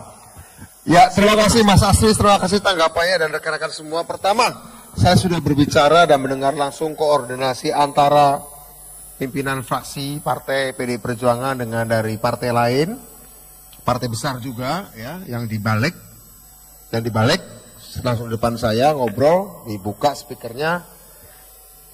Masa sidang mendatang Maret insya Allah akan mulai dibahas revisinya. Oke. Ada 8 tadi lupa. Kedua, tentang penambahan operasional ya. Ketua Balik, bukan Ketua Balik, Ketua Banggar. Ketua Banggar sudah berbicara juga kemarin di Jawa Timur bersama saya, bersama teman-teman AKD Jawa Timur. Ketua Banggar saya ada di sampingnya. Akan perjuangkan supaya 3% dari dana desa itu untuk operasionalisasi. Kepala desa dan perangkat desa. Jadi itu dua itu yang saya sampaikan, nggak jauh-jauh. Kemudian mengenai masalah kenaikan APB, dana desa ya. Saya belum membaca kajian, tadi Asri udah bilang katanya ada kajiannya. Nanti kita lihat postur anggaran tadi disampaikan Mendagri bagaimana. Sekali lagi saya bukan DPR, saya bukan pemerintah, bukan pengusaha, bahkan saya kepala desa pun saya bukan. Saya warga negara biasa hari ini, tapi mudah-mudahan ya saya sampaikanlah WA ke siapa, mungkin mau dengar gitu, menteri mau baca WA saya atau asprinya presiden atau siapa lah, nanti kita coba ya. Tapi selama ada kajiannya, sekali lagi tadi Pak Mendagri bisa soal postur anggaran. Nah, kita cari titik optimal yang rasional. Kira-kira begitu, ya? Ya? Saya kira kita buka saja kemungkinan itu, cuma nanti boleh sih teman-teman call-nya tinggi, tapi ya kita harus cari titik optimalnya. Karena saya juga pernah waktu ketemu Bapak Presiden, saya belum cerita, jadi pada tanggal 17 Januari saya bertemu Bapak Presiden, saya mengusulkan ada penambahan khusus alokasi dana sumber daya manusia desa. Dan Pak Presiden langsung menyambut, ya udah kalau gitu nggak usah nunggu revisi undang-undang karena pasti akan butuh proses. Saya akan masukkan saja ke PP khusus dana sumber daya manusia desa. Alokasinya adalah untuk misalnya beasiswa orang desa. Pemerintahnya maupun pemuda-pemuda yang mau kuliah di mana, yang pinter-pinter, karena kita harus mengejar soal SDM desa. Pak Presiden setuju dan beliau janji gak usah nunggu revisi undang-undang, itu tak masukkan saja di PP khusus dana sumber daya manusia desa. Berapa? Ya nggak tahu lah nanti urusan Presiden. Saya kira itu aja. Terima kasih Bung Asri. Oke, terima kasih. Silakan Pak Direktur dulu. Pak Direktur, sekaligus karena Mas Budiman jawab tadi, kan Presiden sebenarnya udah meng-ACC menyetujui namanya 3% operasional kan? Hanya memang operasionalisasinya yang dikeluhkan, Pak. Operasionalisasinya 3%, tetapi mulai dari urusan beli minuman dan minum apa itu semua diatur oleh dalam peraturan Kemendes kan, Permendes. Kelihatannya itu akhirnya tidak lagi seperti dana operasional gitu. Itu lebih pada belanja barang dan jasa. Nah, mungkin ini Pak Direktur sekaligus bisa merespon untuk Pak. Monggo Pak Direktur.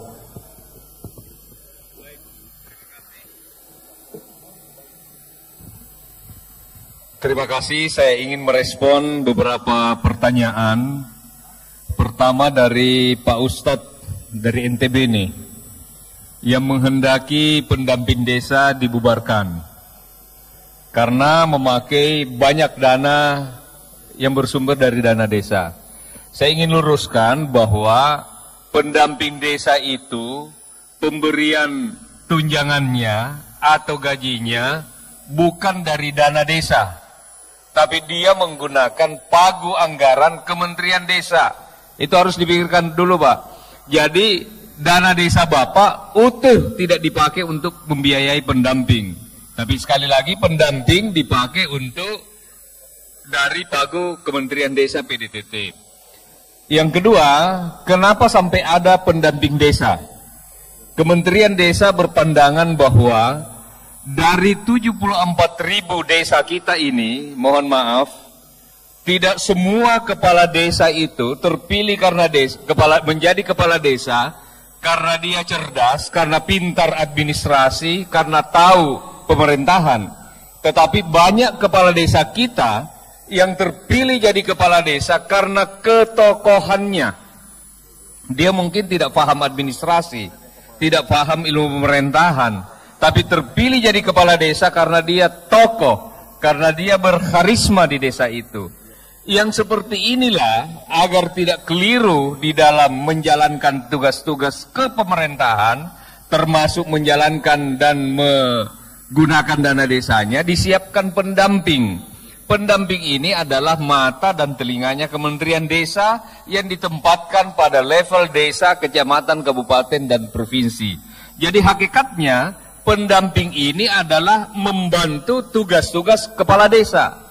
Kalau ditemukan ada pendamping yang kemudian menjadi saingan kepala desa atau bahkan mengganggu tugas-tugas kepala desa, Bapak sampaikan saja rekomendasi itu kepada Kementerian Desa untuk dilakukan peninjauan ulang atas posisi mereka sebagai pendamping desa. Karena mereka menjadi pendamping desa itu bukan harga mati dan jabatan turunan yang dipakai terus-menerus dan tidak boleh dirubah. Setiap saat bisa diganti pendamping itu. Bapak laporkan kepada kami akan teruskan kepada pimpinan manakala ada pendamping yang tidak sesuai dengan tugas dan fungsinya. Makanya Kementerian Desa berusaha memberikan peningkatan kapasitas kepada pendamping untuk melakukan pendampingan. Jadi tugasnya ini sebenarnya mulia, melakukan pendampingan. Tetapi mengurus pendamping yang jumlahnya 35.000 se-Indonesia itu tidak mudah. Bisa saja ada yang sudah diperintahkan seperti ini, namanya manusia biasa, mungkin tidak sesuai harapan. Dan itu bisa dievaluasi. Bapak dan Ibu sekalian, sampaikan saja keluhan-keluhan itu ke Kementerian Desa. Terus berikutnya, ada yang menanyakan tadi, penanya kedua dari Padang kalau saya tidak salah, tidak usah dana desa itu di persentase-persentase. Sekian persen untuk ini, sekian persen untuk ini. Bapak dan Ibu sekalian, urusan desa ini sangat seksi. Saking seksinya ada 3 kementerian yang urusi desa. Tata kelola pemerintahannya dengan Kementerian Dalam Negeri, dengan Pak Dirjen Bina Pemdes. Jadi ada masa jabatan kepala desa, perangkat desa, ada sengketa batas wilayah desa, ada desa yang mau dimekarkan, ada desa yang mau dileburkan, itu adalah tugas Kementerian Dalam Negeri. Tata kelola pemerintahannya. Kemudian tata kelola keuangannya, Kementerian Keuangan mengatur jumlahnya, pagu. Kenapa seperti Pak Mukawam tadi saya menyampaikan desa ini jumlah penduduknya sekian, luasnya sekian, mendapatkan dana desa sekian, padahal yang sebelahnya lebih sedikit, kenapa dana desanya lebih banyak? Itu adalah kewenangan Kementerian Keuangan, tata kelola keuangannya. Jadi pagunya, terus peruntukannya itu adalah domain Kementerian Keuangan. Kami di Kementerian Desa menjalankan amanah untuk menerbitkan prioritas-prioritas dana desa. Mengawal dana desa ini dipakai untuk tujuan pembangunan dan pemberdayaan masyarakat. Juga seperti yang disampaikan dalam PPA 60 yang saya semukan tadi. Tentang prosentase-prosentase itu sebenarnya telah diatur oleh Permenq PMK nomor 201 tahun 2022 tentang pengelolaan dana desa yang Bapak tadi sampaikan, sekian persen untuk ini, sekian persen untuk itu. Kami di Kementerian Desa membuka menu yang sangat banyak. Itu pun banyak yang menyampaikan, kenapa menunya banyak sekali? Tidakkah sebaiknya dana desa ini hanya 3 atau maksimal 5 prioritas? Saya katakan tidak seperti itu. Karena desa, jangankan antar kabupaten, antar zona, desa tetangga saja kebutuhannya pasti banyak. Dan beraneka ragam sesuai dengan kebutuhan masyarakat yang dibicarakan dalam Musdes. Makanya kami membuka ruangnya sangat besar dan menu itu silakan dipilih oleh kepala desa. Dan sekali lagi, dari semua prioritas penggunaan dana desa yang diterbitkan melalui Permendes itu, poin utamanya kami cantumkan adalah dipakai sesuai dengan kewenangan desa. Kenapa saya bertegas ini? Bapak Ibu sekalian, saya pernah kedatangan Bupati. Bupati ini menyampaikan pada saat kampanye mengatakan bahwa paling lambat 6 bulan ke depan tidak ada lagi jalan berlubang di wilayahnya. Bolehkah Pak Direktur, dana desa ini kami pakai karena kebetulan jalan-jalan kabupaten ini ada di desa untuk memakai nimbun sirtu biar saya tidak kehilangan muka karena terlanjur janji. Jadi semua desa yang dilewati jalan kabupaten ini kita hitung berapa dan dipakai untuk membangun. Saya katakan tidak seperti itu. Karena dana desa dipakai untuk membiayai apa yang menjadi kewenangannya. Ketika desa membiayai yang menjadi kewenangan kabupaten, taruhlah jalan kabupaten, maka ini pasti akan kacau dalam hal pencatatan aset. Dan juga kepala desa pasti akan menjadi bulan-bulanan APH, karena dia menjalankan bukan sesuai kewenangannya. Jadi memang dinamikanya sangat luar biasa. Saya tadi banyak bincang-bincang dengan Pak Budiman, betapa desa-desa kita di seluruh Indonesia ini dinamika yang dihadapi sangat luar biasa. Terus berikutnya dari Dinas PMD Maluku Tenggara. Kenapa dana desa dikasih tapi dinasnya ini tidak ada untuk operasional mengawasi? Dinas ini kewenangannya pemerintah daerah, Ibu. Pemerintah daerah yang punya kewenangan. APBN sudah cukup besar memberikan dana desa. Persoalan desa ini tidak cukup diselesaikan oleh pemerintah pusat, tapi pemerintah kabupaten, pemerintah provinsi harus ambil bagian untuk ikut berkontribusi di dalam membangun desa. Apalagi hanya untuk operasional, untuk peninjauan, monitoring, evaluasi, itu adalah kewenangan pemerintah kabupaten di Maluku Tenggara. Kemudian berikutnya, sudah cukup. Hal-hal lain, karena saya tadi sudah sampaikan, terkait desa ini juga ada yang menjadi kewenangan Kementerian Dalam Negeri, mungkin akan dilengkapi oleh Pak Dirjen Eko. Terima kasih. Assalamualaikum warahmatullahi wabarakatuh. Ya, terima kasih Pak Dirjen. Silakan Pak. Pak Direktur sebentar ya. Pendamping desa ini, karena tadi ada pertanyaan, sebenarnya berapa banyak dan berapa besar membebani anggaran dari kementerian? Karena siapa tahu jauh lebih efektif kalau itu dipakai untuk support penambahan dana desa ya. Ya, mungkin. Siapa tahu kalau cuma sekedar 10%, 5% ya nggak ada artinya lah. Kita nggak tahu berapa banyak. Nanti aja, mau dijawab sekarang atau nanti aja kita ngobrol di belakang meja? Mumpung masih panas, Pak. Kami punya pendamping desa plus minus 34 ribu, hampir 35 ribu pendamping. Satu pendamping itu kadang membawahi atau mengkoordinir 2-3 desa, karena jumlah desa kita kan 74 ribu. Kalau besaran anggaran memang besar karena itu dipakai menggaji dan gajinya tidak pasti tidak di bawah UMR di lokasi tersebut, di desa tersebut. Besaran jumlahnya secara pasti Pak Budiman nanti kami akan komunikasikan dengan unit kerja yang menangani tersebut, karena itu tidak ada di bawah unit kerja kami, sehingga kami detail tidak berkompeten untuk memberikan informasi seperti itu. Mungkin bisa melalui badan BPSDM yang menangani langsung untuk pendamping desa itu. Terima kasih Pak. Saya juga tidak bisa menjawab Mas Budiman, tapi kalau informasi gajinya lebih tinggi daripada kepala desa. Benar atau tidak? Nggak ada lagi pertanyaan Pak. Oke, Pak Dirjen dulu. Lebih tinggi dari kepala desa. Pak Dirjen, monggo. Terima kasih Pak Asri. Bapak dan Ibu semua. Jadi yang pertama untuk Aceh ya Pak ya. Jadi kalau memang kanunnya bilang seperti itu ya harus diturut itu Pak. Jadi kalau kanun itu belum dicabut Pak, menaik ketentuan itu ya tetap 2 periode. Artinya ada lex spesialis, derogat legi generalis Pak. Ya, jadi kita harus menghormati apa yang ada di Aceh, di Papua, daerah istimewa Yogyakarta, seperti itu. Ya. Terus kemudian kita baru aja Pak mengadakan rakornas kepada gubernur, bupati, Pak ya, dan perwakilannya. Salah satu hal yang kita tekankan adalah bagaimana untuk masalah Pelkades ini Pak. Jadi tidak kurang-kurang, ya. Dengan surat juga demikian. Kemudian rakornas kita lakukan, Pak. Ya, salah satu bahasan yang dibahas adalah hal itu.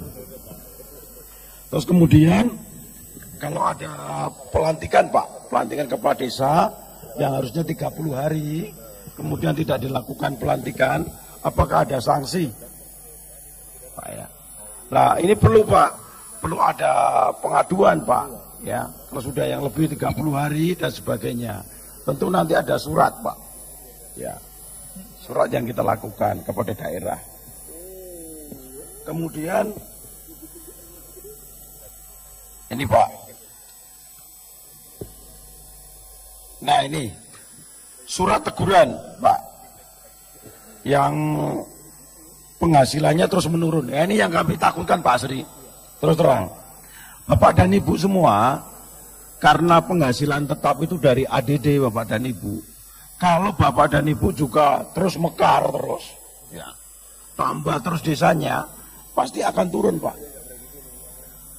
Terus yang kedua, kalau PADES Bapak tidak naik, ya, tidak naik, ya pasti akan menurun juga.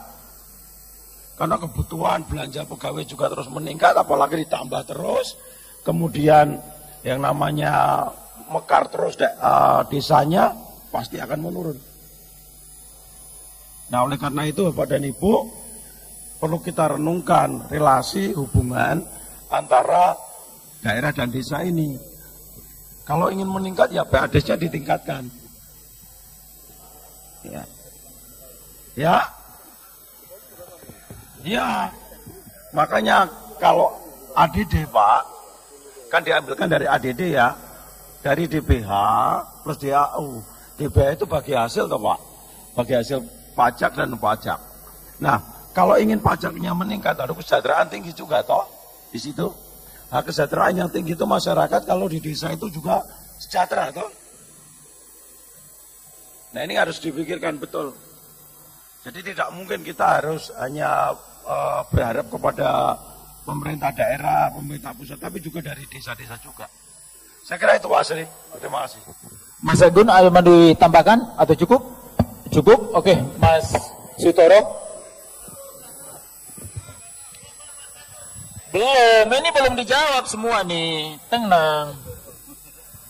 Ya, ini saya bicara ini dulu ya, pendamping desa. Pendamping ya. Dulu yang berjuang itu ya teman-teman fasilitator BNPM. Dulu sering nemui Pak Mukoam ketua Pansus. Pak Mukoam udah sama Mas Toro aja biar jadi pasal langsung. Gitu perintahnya itu. Tapi ini ulet.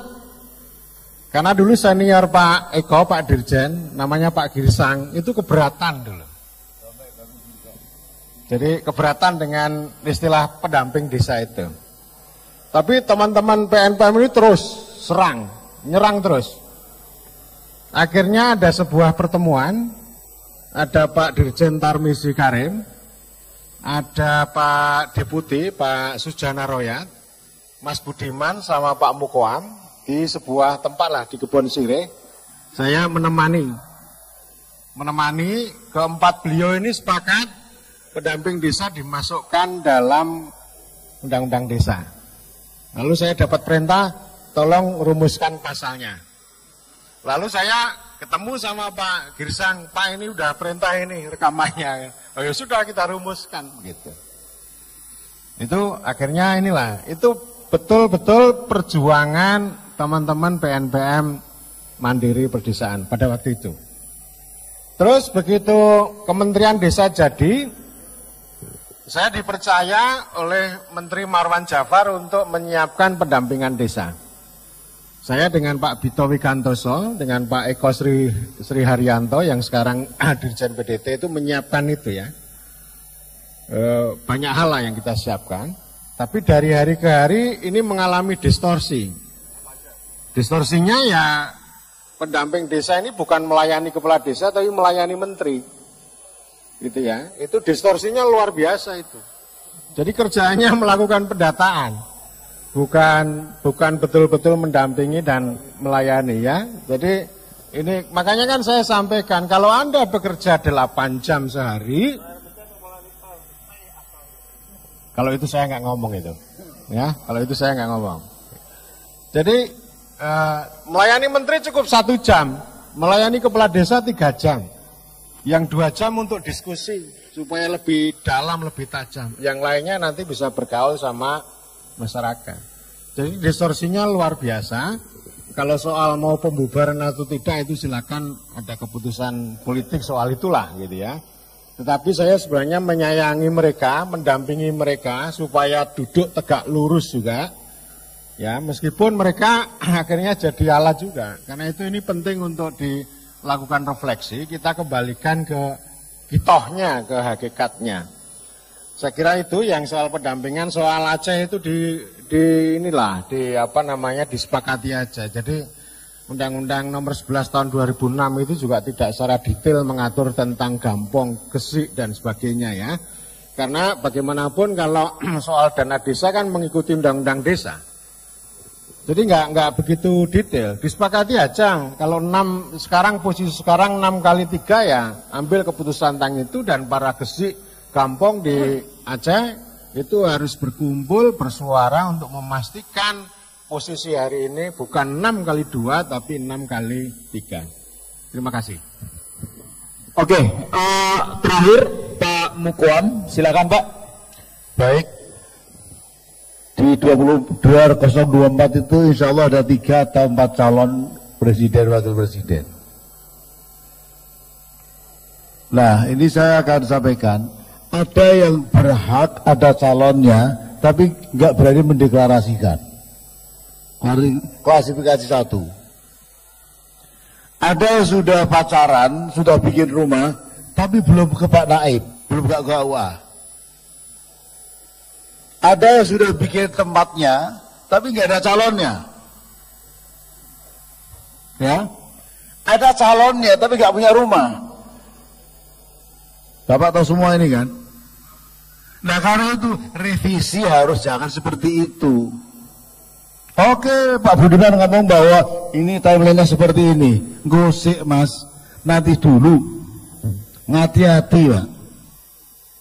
Sekali lagi, kalau saya Mas Toro dan Mas Yando itu, Pak Yando itu orang yang tadinya itu adalah orang yang alergi pada DPR.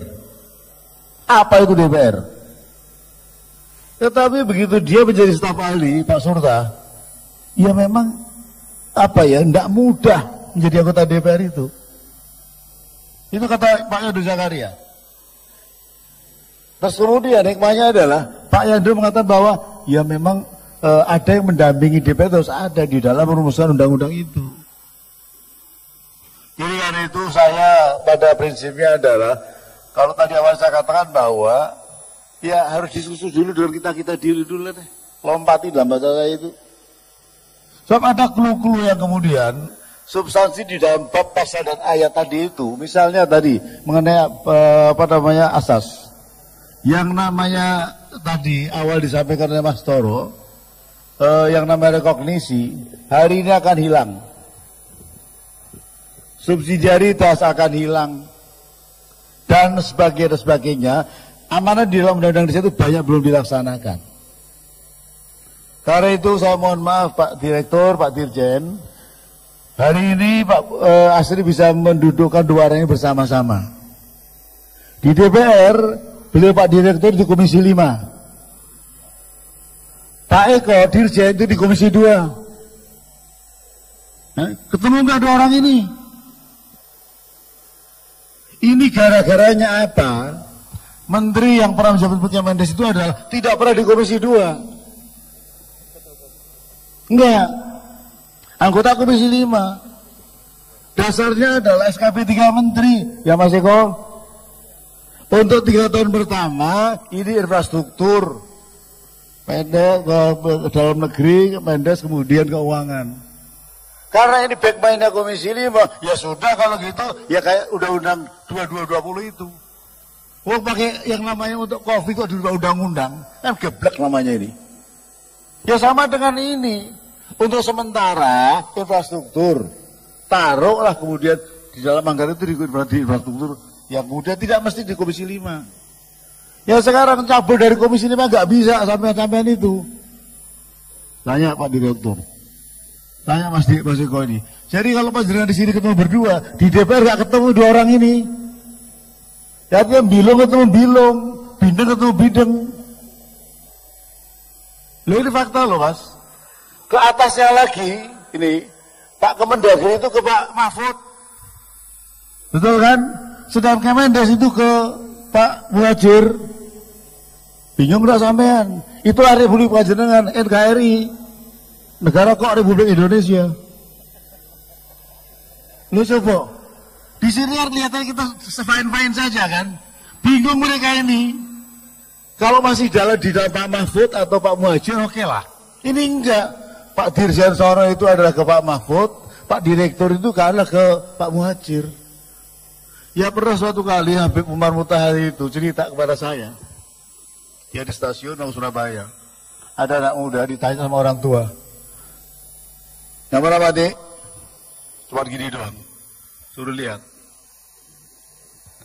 Yang mana Pak Dek? Nggak dijawab, cuma gini doang. Yang mana Pak Dek? Nggak dijawab. Habib Umar di belakangnya, Dek, sampai untuk yang santun ditanya orang tua nggak jawab bagaimana? Yang kalau tidak jawab dia marah Pak, no? Kenapa? Yang pakai jam itu Pak bindeng juga Pak. Jadi yang tanya bindeng, kalau dia bindeng kan marah dia Pak. Lah, Republik Panjenengan dia kayak gini tuh hari ini Pak. Saya ngomong belak-belakan saja. Nah karena itu kalau kemudian bicara mengenai Kemendes, Masya Allah, Alhamdulillah Pak Direktur, saya kementerian sekarang ini belum pernah menjadi sekalipun jadi narasumber. Di Kemendes, Alhamdulillah, nggak ada beban bagi saya. Dulu begitu ada yang lama, mau menteri saya maki-maki, direktur saya maki-maki, sekjen saya maki-maki, Pak Asri tahu persis. Yang saya undang ini siapa? Menteri Pak. Kalian apa? Sekjen. Udah pulang. Benar Pak Asri? Jajari rapat itu barang. Yang kayak gini nih loh yang saya bingung. Pak Surta, jangan punya niat baik kita semua itu. Kebingungan sampean itu. Dia berdua juga bingung ini. Ya tadi itu. Yang pertama Dek, nggak dijawab. Begitu dijawab, pasti marah. Karena dianggap ngikuti kalau dia bindeng. Padahal bindeng asli ini sebetulnya. Pura-pura pintar padahal saya bodoh asli gitu loh Pak. Inilah Republik Panjenengan semua. Jadi karena itu saya terus kasihan Pak Jokowi. Jadi dibandingin ya. Kalau kemudian PNPM dibandingin dengan hari ini Mas. Yo, ini coba PNPM dibandingkan dengan 460 triliun tadi itu di desa-desa kerasa sekti. Loh jujur ya. Padahal cuma 89 triliun. Hari ini yang kemudian dikabur oleh Mas Direktur ini adalah BUM Desa, di bawah gede. Jadi kalau sayang sama Pak Jokowi, sayang sama pelaksana undang-undang desa, ya harus dikoreksi, harus kemudian juga agar undang-undang desa dilakukan secara benar dan konsekuen begitu itu. Kasihan Pak Jokowi. Kenapa? Saya bilang Pak Budiman, ketika tanggal 17 kemarin berani nggak ngomong ganti menteri? Oh bukan urusan saya katanya. Padahal dijaga-jaga jadi menteri dia. Nah, kalau saya dengan Pak Budiman ini blok konsulto aja. Nah dulu katakan, Pak Budiman hati-hati, kalau sampai dijual di bawah. Pak Budiman ini kan orang kadang lupa kalau dia tuh laku dijual. Dijual sama seseorang. Dapat berapa Bud? Saya bilang, apaan? Saya nggak tahu Pak. Nah, ini Pak Budiman ini. Jadi hari itu malu sekalian, revisi ya revisi, tapi juga yang harus benar. Ya, saya pedomannya seperti itu. Nah, kali itu Pak, kalau kemudian Pak Sultan dikasih ancaman tahun ini, ya nggak ada soal. Tanya Pak itu, Pak Agung itu dulu demonya apa? Ya non saya Pak Budiman ya dulu kita komunikasi dengan baik kok. Demonya nanti tanggal sekian. Suatu kali Pak Marzuki dan Pak Taufik Kurniawan almarhum, dia pidato dari kepala desa. Iya loh, ya udah almarhum. Pak Taufik Kurniawan sudah meninggal. Jadi ketika kemudian merespon kepala desa di Senayan, ditimuki sama ini total aqua. Kenapa? Apa yang dijelaskan nggak nyambung dengan apa yang menjadi kepentingan audiens semua. Ya akhirnya kemudian ngomong kita Pak Budiman, wes tomo wae tambung sini, nanti demo lagi tanggal sekian, demo sana di sana sebagainya itu Pak Surta. Jadi syaratnya satu Pak, ayo kita bareng-bareng, kita kaji dulu, kita evaluasi dulu, mana yang perlu diintensifkan undang-undang desa ini, mana yang sudah jalan, mana yang belum. Sehingga tidak kemudian asal asbun revisi itu. Tapi begitu nanti Pak Jenderal mau revisi, tolong jaga harkat martabat panjenengan semua itu. Kalau cuma itu dimensi material semata.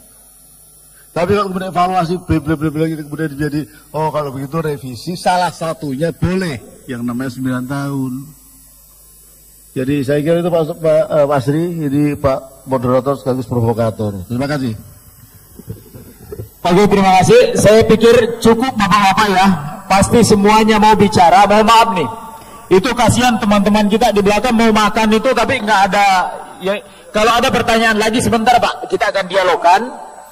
Oke Bapak dan Ibu sekalian, ada 19 Maret nanti Pak, kita hadir 200.000 di Gelora Bung Karno 19 Maret. Oke, Abdesi ada penutup? Pak Ketua atau Pak Sunam? Oke, silakan. Oke, saya cukup satu ya, ini tuan rumah aja. Udah tenang. Sebentar Pak, sebentar. Iya, perhatikan. Sebenarnya tadi saya mau, kalau punya kesempatan saya pidato di depan Pak Menteri, sebentar. Mau pidato di depan Menteri, harapan saya beliau yang punya kebijakan, termasuk persoalan Pilkades 2023, persoalan dana desa. Tapi tadi salah teknis, saya nggak diberikan waktu kesempatan untuk pidato. Pak Direktur, saya cuma hanya nggak bertanya, ingin hanya tadi saya tidak sepaham aja, tapi tidak debating. Persoalan dana desa, Undang-Undang Nomor 6 2014 menyatakan dana desa itu adalah keputusannya di Musdus dan Musdes, bukan di pusat.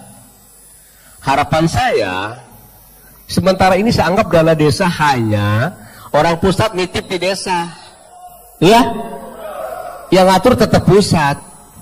Ingin saya adalah tadi bicara kearifan lokal, musyawarah mufakat.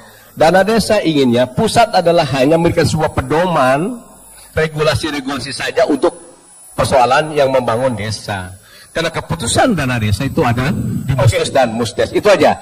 Tadi sepakat. Saya bilang kita alergi apa yang membuat keputusan nggak di sini. Tadi di depan Menteri seharusnya. Oke, tanggal 19 saja selesai. Bapak dan Ibu sekalian, itu Pak Sunan terakhir sebagai ketua pelaksana dari pelaksanaan Silaknas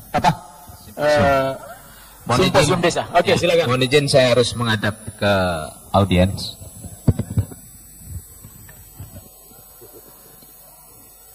Mohon izin para pimpinan sidang atau narasumber dan para pejabat yang hadir. Terus teman-teman, ini sudah kita susun tadi dari sekian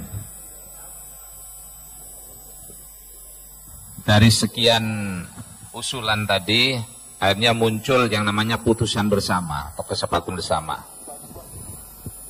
Kesepakatan bersama Desa Bersatu dalam Simposium Desa tahun 2023. Pada hari ini, Minggu tanggal 19 Februari tahun 2023, dalam Simposium Desa 2023 dengan tema Urgensi Revisi Undang-Undang Nomor 6 tahun 2014. Maka Dewan Pengurus Pusat Asosiasi Pemerintah Desa Seluruh Indonesia DPP Abdesi, Dewan Pengurus Pusat Asosiasi Badan Permusyawaratan Desa Nasional DPP Apepnas, dan Dewan Pimpinan Nasional Persatuan Perangkat Desa Indonesia DPN PPDI menyetujui dan menyepakati aspirasi peserta dari seluruh Indonesia untuk menjadi keputusan dan semangat perjuangan, yaitu 1. Mendukung dan menyepakati sepenuhnya 10% belanja negara melalui APBN setiap tahun dipergunakan dana desa atau pembangunan masyarakat desa dan dilaksanakan pada tahun 2024. 2. Meminta kepada DPR RI dan pemerintah untuk melakukan revisi Undang-Undang Nomor 6 tentang desa pada tahun 2023. 3. Meminta kepada Presiden melalui Menteri Dalam Negeri untuk melaksanakan Pilkades serentak tahun 2023 dan meminta Bupati agar melakukan proses Pilkades serentak guna menghindari politisasi desa menjelang Pemilu 2024. 4. Meminta kepada Presiden untuk mengevaluasi secara serius pendamping desa yang dibentuk oleh Kementerian Desa karena dianggap pemborosan uang negara dan tidak efektif dan efisien kepada dalam mendukung pembangunan desa. 5. Bersepakat melakukan aksi desa bersatu sebanyak 100.000 kepala desa, BPD dan perangkat desa pada hari Rabu tanggal 8 Maret 2023. Jakarta, 19 Februari 2023. Haji Surtawijaya SPD MSI, Ketua Umum DPP Abdesi. Widi Hartono SE, Ketua Umum DPN PPDI. Insinyur Haji Indra Utama MPWK, Ketua Umum DPD Apepnas. Oke, terima kasih. Terima kasih Bapak dan Ibu sekalian. Saya pikir cukup ya yang Pak, apa yang mau disampaikan Pak? Oh, monggo silakan. Satu menit maksimal. Satu aja Pak ya. Ini kita tidak berhenti kalau enggak nih. Oke, jangan usah ada pengantar Pak, langsung aja. Bismillahirrahmanirrahim. Assalamualaikum warahmatullahi wabarakatuh. Saya dari Makassar, Kabupaten Wajo.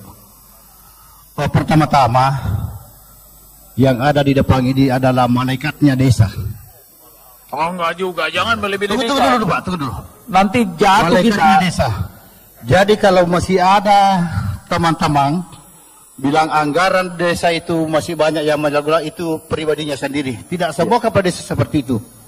Kemudian jabatan kepala desa ini kan masih 6 tahun. Karena gara-gara waktu yang pendek sehingga belum banyak desa yang belum berhasil untuk melaksanakan kesejahteraan masyarakatnya.